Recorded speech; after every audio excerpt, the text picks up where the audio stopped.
Госпожо директор, господин заместник директор, уважаеми учители, родители и близки на учениците. Два празника има в годината, в които се събират младостта и красотата на България. Това е 15 септември, първия учебен ден, и 24 май.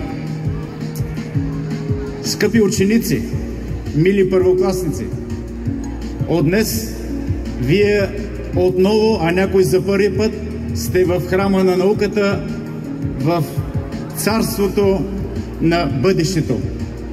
Искрено ви призовавам и ви желая постоянно да се усъвършенствате, да слушате вашите учители, вашите родители, вашите близки, да вървите неуморно нагоре и напред по пътя на науката. Знанието е ключа, който ще отвори възможностите на вас пред бъдещето.